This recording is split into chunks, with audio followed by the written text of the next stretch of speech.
Hello everyone, स्वागत है आपका हमारे यूट्यूब चैनल हिंदी हब में। तो आज के इस वीडियो में हम पढ़ेंगे कवि परिचय, यानी कि कवि का या फिर लेखक लेखिका का जीवन परिचय।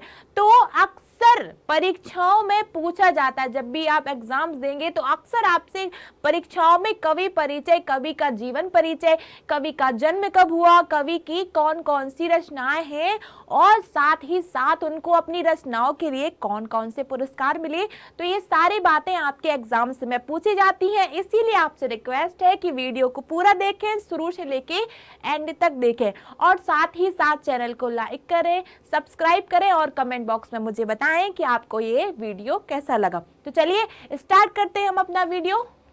सबसे पहले हम जानेंगे कवयित्री महादेवी वर्मा का जीवन परिचय। तो आप सभी तो जानते हैं कि जो महादेवी वर्मा है ये हमारे हिंदी साहित्य की एक बहुत ही प्रसिद्ध लेखिका है। इन्होंने बहुत सारी कविताएं लिखी हैं, कहानियां भी लिखी हैं, साथ ही साथ इन्होंने बहुत सारे निबंध भी लिखे हुए हैं। और इनकी सबसे जो मशहूर, जो सबसे प्रसिद्ध कहानी है वो है गिल्लू। सभी लोगों ने पढ़ी होगी इसको, कि किस में से इस कहानी में बताया गया है कि ये जो लेखिका है वो किस तरह से एक पशु पक्षी प्रेमी है और साथ ही साथ प्रकृति प्रेमी है।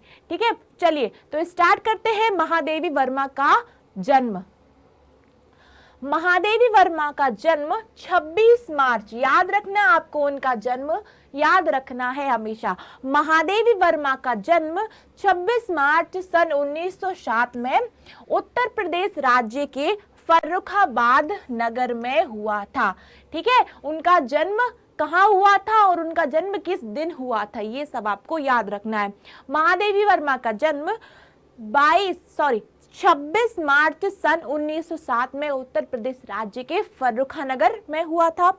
और महादेवी वर्मा के पिताजी का नाम श्री गोविंद प्रसाद था। ठीक है, याद रखना, महादेवी वर्मा के पिता का नाम गोविंद प्रसाद था और वो भागलपुर यानी कि भागलपुर के एक महाविद्यालय में प्रधान अध्यापक के रूप में कार्यरत थे। साथ ही साथ इनकी माता का नाम था हेमरानी देवी। महादेवी वर्मा का निधन यानी कि उनकी मृत्यु सन 1907 ईस्वी में इलाहाबाद उत्तर प्रदेश में हुई थी। याद रखना, आपसे इस तरीके से ऑब्जेक्टिव टाइप क्वेश्चंस में भी क्वेश्चन पूछा जाता है कि महादेवी वर्मा का निधन कब हुआ था या फिर महादेवी वर्मा जी के पिता का नाम क्या था। तो इन सब बातों के लिए आपको हर कवि का, आपकी पाठ्य पुस्तक में जिन जिन कवियों के नाम की कविताएं, उनकी कहानियां लिखी हुई हैं, तो उनके जीवन परिचय को जानना आपके लिए बहुत ज्यादा जरूरी है। चलिए अब हम जानते हैं महादेवी वर्मा की कृतियां, यानी कि उनकी कौन कौन सी रचनाएं थी। याद रखना, कृतियां यानी कि उनकी अन्य कौन सी रचनाएं थी। तो इनका कविता संग्रह यानी कि इकट्ठा करना। तो महादेवी वर्मा जी का एक काव्य संग्रह था जिनमें उन्होंने बहुत सारी कविताओं को लिखा हुआ था। कविताओं के नाम थे रश्मि, नीरजा। और बच्चों, आपको एक बात बताते हैं कि इनकी जो ये नीरजा जो कविता थी ये बहुत ही ज्यादा अच्छी थी और इस कविता के लिए महादेवी वर्मा को बहुत सारे पुरस्कार से सम्मानित किया गया था। तो उनकी कविता संग्रह है रश्मि, नीरजा, निहार, दीप शिखा, सप्तपर्णा, अग्नि रेखा, प्रथम आयाम आदि, ये सारे इनकी कविताएं हैं। अब आते हैं हम इनके रेखा चित्र पे। ठीक है, तो महादेवी वर्मा ने कुछ रेखा चित्र को भी लिखा है। अतीत के चलचित्र, स्मृति की रेखाएं आदि महादेवी वर्मा के द्वारा लिखे गए रेखा चित्र हैं। अब आते हैं हम निबंध पे कि महादेवी वर्मा ने कौन कौन से निबंध लिखे हैं। तो महादेवी वर्मा द्वारा लिखित निबंधों में श्रृंखला की कड़ियां और साहित्यकार की आस्था आदि ये निबंध इनके द्वारा लिखे गए हैं। संस्मरण, ठीक है, अब संस्मरण में महादेवी वर्मा ने मुख्यतः पथ का साथी और मेरा परिवार आदि इन संस्मरणों को लिखा हुआ है।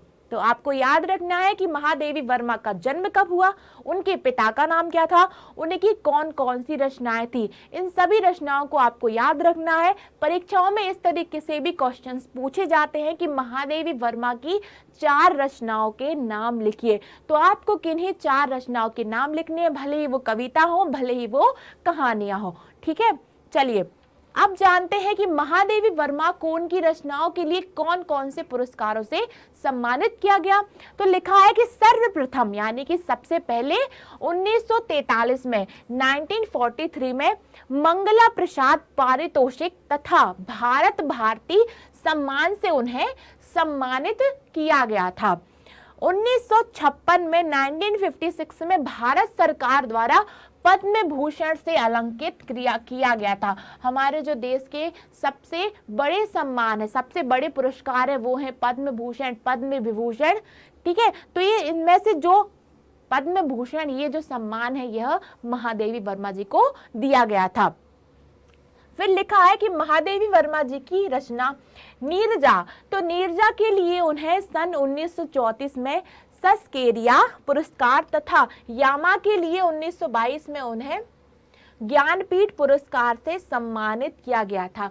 याद रखना, अक्सर परीक्षाओं में प्रश्न पूछा जाता है कि महादेवी वर्मा का साहित्य में स्थान बताइए। तो आपको बताना है कि किस तरीके से उनकी रचनाओं ने हिंदी साहित्य को एक नया मुकाम दिया। ठीक है, और साथ ही साथ उन्हें कौन कौन से पुरस्कारों से सम्मानित किया गया। तो आपको याद रखना है कि महादेवी वर्मा जी का जन्म कब हुआ, उनका जन्म किस स्थान पे हुआ, उनकी माता का नाम क्या था, उनके पिता का नाम क्या था, साथ ही साथ उनका निधन कब हुआ। अब आते हैं महादेवी वर्मा की रचनाओं पे। तो आपने देखा कि महादेवी वर्मा ने रचनाओं में कविताएं भी लिखी, कहानी भी लिखी, रेखा चित्र भी लिखे और साथ ही साथ निबंध भी लिखे। अब आपको बताना है कि महादेवी वर्मा जी को कौन कौन से पुरस्कारों से सम्मानित किया गया था। अक्सर परीक्षाओं में इस टॉपिक से 5 नंबर का क्वेश्चन पूछा जाता है। किन्हीं 2 कवियों का कवि परिचय लिखिए। ठीक है, तो ये आपके लिए बहुत ज्यादा यूजफुल है। अब आते हैं हम जयशंकर प्रसाद के जीवन पर। कि आपने आपकी पाठ्य पुस्तकों में पढ़ा होगा कि जो कवि जयशंकर प्रसाद हैं, इनकी बहुत सारी कृतियां आपकी पाठ्य पुस्तक में है, यानी कि आपकी एग्जाम में जयशंकर प्रसाद का जीवन परिचय आने की भी संभावना है। इसीलिए उनके जीवन परिचय को जानते हैं। छायावादी युग के प्रवर्तक, याद रखना, हिंदी गद्य साहित्य को या हिंदी पद्य साहित्य को उनको व्यवस्थित जानकारी के लिए उन्हें कुछ कालखंडों में बांटा गया है।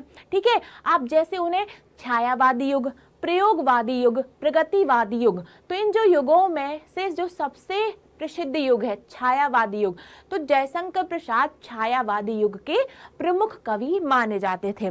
लिखा है, जयशंकर प्रसाद का जन्म उत्तर प्रदेश के शहर वाराणसी, जिसका आधुनिक नाम बनारस है, तो बनारस में 30 जनवरी सन 1890 को एक प्रसिद्ध साहू, समृद्ध और विख्यात परिवार में हुआ था।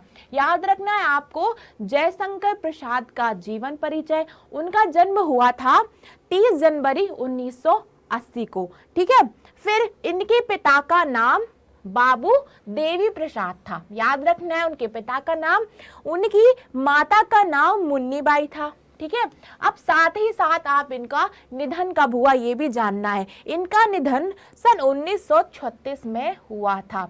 तो हमेशा याद रखना, ऑब्जेक्टिव टाइप क्वेश्चंस में पूछ लिया जाता है कि जयशंकर प्रसाद के पिता का नाम था क्या था, या फिर जयशंकर प्रसाद का जन्म किस राज्य में हुआ था। ये सारी बातें आपको पता होनी चाहिए। चलिए अब जानते हैं जयशंकर प्रसाद ने कौन कौन सी रचनाओं को लिखा था। जयशंकर, उनका जो काव्य संग्रह है, काव्य संग्रह यानी कि उनकी जो कविताएं हैं, उन कविताओं के नाम है प्रेम पथिक, करुणालय, महाराणा का महत्व, चित्र आधार, आंसू, लहर, कामायनी, ये जो कामायनी ये जो ग्रंथ है, ये कामायनी जो रचना है ये हिंदी साहित्य की सर्वश्रेष्ठ रचना है। ठीक है, तो ये जो रचना है ये जयशंकर प्रसाद के द्वारा लिखी गई थी। परीक्षाओं में पूछा जाता है कि कामायनी के रचयिता कौन है, तो आपको पता होना चाहिए कि कामायनी के रचयिता जयशंकर प्रसाद है। तो इन सारी बातों को जानने के लिए आपको कवि का कवि परिचय पता होना चाहिए। इसीलिए जितने भी बोर्ड एग्जाम्स के बच्चे हैं और बाकी जो अदर क्लासेस के बच्चे हैं, सभी के लिए वीडियो बहुत ज़्यादा यूजफुल है। तो वीडियो को शुरू से लेके एंड तक देखें और पूरा देखें। साथ ही साथ ये भी जानें कि अगर एग्जाम्स में जीवन परिचय आ रहा है तो हमें कवि के बारे में क्या क्या लिखना चाहिए, जैसे कि हमें उनका जन्म, उनके पिता का नाम, उनकी माता का नाम, उनके द्वारा लिखी गई रचनाएं, साथ ही साथ उनका साहित्य में क्या स्थान था ये भी बताना है, और उनको कौन कौन से सम्मान से सम्मानित किया गया है, कौन कौन से पुरस्कार दिए गए हैं, ये सब आपको अपनी कॉपी में लिखना है। अगर आपने पूरा व्यवस्थित तरीके से कवि परिचय लिख दिया तो आपको पूरे के पूरे नंबर मिलने के पूरे चांसेस हैं। ठीक है, चलिए तो अब देखते हैं कि जयशंकर प्रसाद के द्वारा कौन सी कहानियों को लिखा गया है।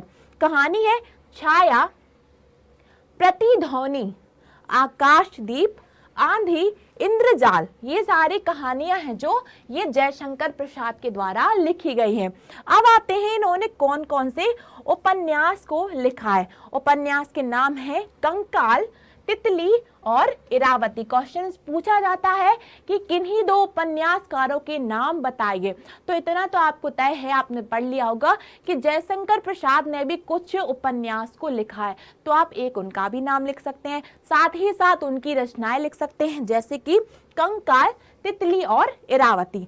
अब आते हैं इन्होंने कौन कौन से नाटक लिखे हैं। सज्जन, कल्याणी, प्रायश्चित, ठीक है, राज्यश्री, विशाखा, अजात शत्रु, जन्मेजय का नाग यज्ञ, स्कंदगुप्त और चंद्रगुप्त।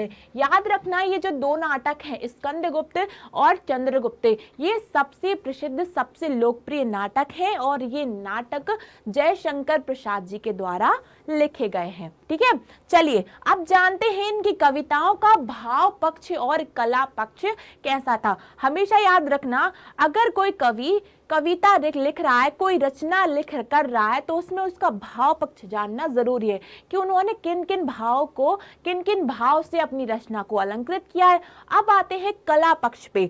तो कला पक्ष में आपको बताना है कि उन्होंने अपनी रचनाओं में कौन कौन से छंद का प्रयोग किया है, कौन कौन से अलंकारों का और कौन कौन से रसों का, यानी कि हिंदी व्याकरण का किस तरीके से उन्होंने प्रयोग किया है, और उनकी जो रचना थी उसकी भाषा कैसी थी। जानते हैं इनका भाव पक्ष।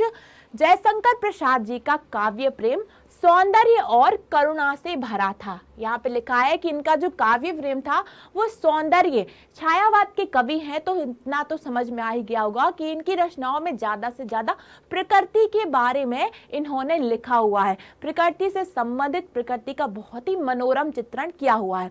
लिखा है काव्य प्रेम सौंदर्य और करुणा से भरा हुआ है। जयशंकर प्रसाद की रचनाओं में दर्शन, प्रकृति चित्रण, धर्म आदि का रहस्यमय स्वाद भी देखने को मिलता है। मान लो अगर आपसे पूछ लिया जाए कि छायावादी कवि की विशेषताएं बताइए, छायावादी रचनाओं की विशेषताएं बताइए, तो आप इसको देख के अंदाजा लगा सकते हैं कि जो छायावाद के जो कवि होते हैं उनका जो काव्य प्रेम होता है वह सौंदर्य और करुणा से भरा होता है। साथ ही साथ उनकी रचनाओं में प्रकृति चित्रण, धर्म आदि भी देखने को मिलता है। इस तरीके से आप एक वीडियो को देखकर बहुत सारे क्वेश्चंस के आंसर्स आसानी से दे सकते हैं। जैसे कि हम मूल रूप से तो पढ़ रहे हैं कवि परिचय, लेकिन इस वीडियो में हमने जाना कि छायावाद कवि कौन थे, कवि छायावादी युग के कवि थे। तो अगर पूछ लिया जाए कि छायावादी युग के कवियों के बारे में बताइए, तो आप बता सकते हैं महादेवी वर्मा और साथ ही साथ जयशंकर प्रसाद। अब इनकी रचनाएं पूछ ली जाए तो आपको जयशंकर प्रसाद की रचनाएं भी पता है और साथ ही साथ महादेवी वर्मा की रचनाएं भी पता है। तो ये एक वीडियो आपके बहुत सारे क्वेश्चंस के आंसर्स आपको दे सकता है, इसीलिए वीडियो को पूरा देखिए। चलिए अब जानते हैं कि इनका कला पक्ष क्या था, मतलब इन्होंने अपनी रचनाओं में क्या क्या लिखा था। जयशंकर प्रसाद ने अपनी आरंभिक यानी कि शुरुआती रचनाओं में ब्रज भाषा का प्रयोग किया।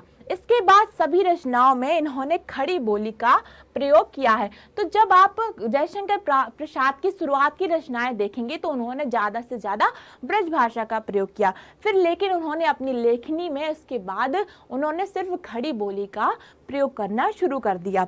छायावादी कवि होने के नाते देसी अलंकारों, और आपको पता होगा कि ये जो छायावादी जो कवि होते हैं इनकी कविताओं में सबसे ज्यादा मानवीकरण अलंकार का प्रयोग किया जाता है। ठीक है, तो लिखा है कि देसी अलंकारों के साथ साथ विदेशी अलंकारों, मानवीकरण लिखा हुआ है, मानवीकरण विशेषण के साथ छंदों की प्रधानता भी इनके काव्यों में देखने को मिलती है।